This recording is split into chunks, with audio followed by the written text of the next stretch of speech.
Aksi demonstrasi menolak kenaikan bahan bakar minyak atau BBM bersubsidi terus terjadi di berbagai daerah. Mahasiswa dari berbagai perguruan tinggi se-Indonesia nyaris semuanya turun ke jalan menyerukan penolakan kenaikan harga BBM di tengah kesulitan ekonomi masyarakat, khususnya pasca isu COVID-19.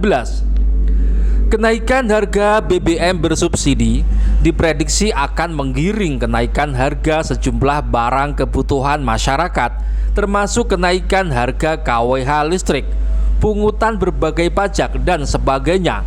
Situasi itu diprediksi akan terus menyulitkan ekonomi masyarakat yang sudah terpuruk, seakan rakyat akan kesulitan bernafas secara ekonomi.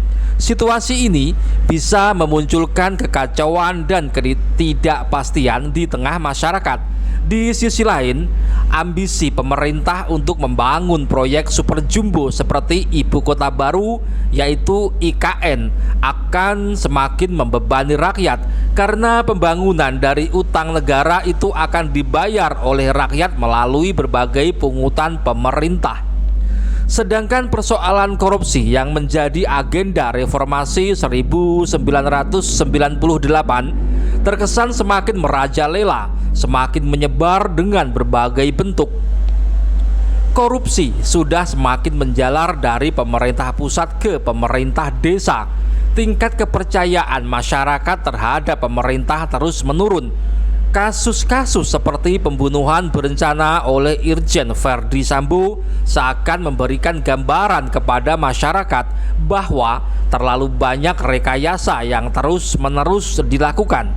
Kasus Verdi Sambo menggerus kepercayaan masyarakat terhadap Polri, juga merembet semakin kurang percaya masyarakat terhadap pemerintah. Seiring dengan demonstrasi kenaikan BBM yang terus meluas, isu reformasi jilid 2 terus mengemuka. Pengamat politik dan pemerintahan Profesor Rocky Gerung mengatakan reformasi kedua bisa saja terjadi.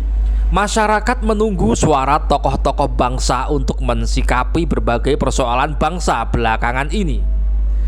Pada demonstran dari kalangan mahasiswa seperti mahasiswa UNM, mahasiswa Unhas, dan mahasiswa di berbagai daerah lain, saat demonstrasi juga meneriakkan reformasi jilid 2, seakan para mahasiswa sudah tidak lagi percaya dengan pemerintahan sekarang.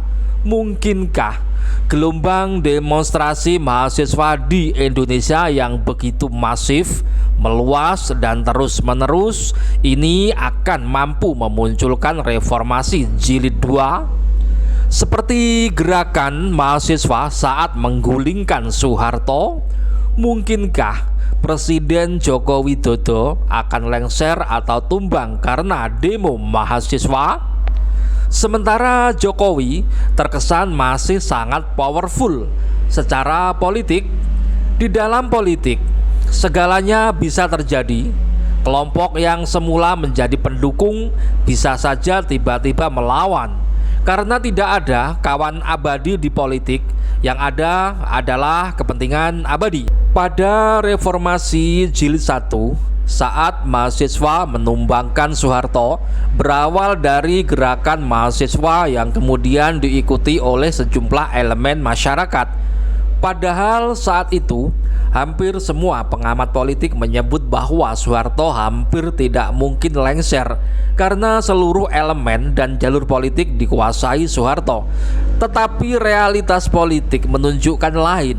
Soeharto akhirnya lengser karena desakan demonstrasi mahasiswa dan masyarakat. Pertanyaannya, seberapa kuat gelombang demonstrasi mahasiswa 2022 ini? Bagaimana respon pemerintah menghadapi demonstrasi mahasiswa dan elemen masyarakat ini? Mungkinkah kepercayaan masyarakat terhadap pemerintah bisa dipulihkan? Kita tunggu perkembangan selanjutnya. Ketidakpastian harus diakhiri. Jadi bukan orang bersyukur keadaan, tapi orang berharap dengan keadaan ini ada perubahan yang lebih kualitatif tuh. Jadi itu yang saya sebut sebagai kehendak diam-diam dari manusia Indonesia yang berakal sehat untuk melihat perubahan. Bahkan orang bicara reformasi kedua bisa nggak? Ya bisa aja. Nah dalam keadaan itu kita menunggu misalnya suara dari ya sebut aja tokoh-tokoh bangsa yang sampai sekarang nggak ada bunyi itu misalnya.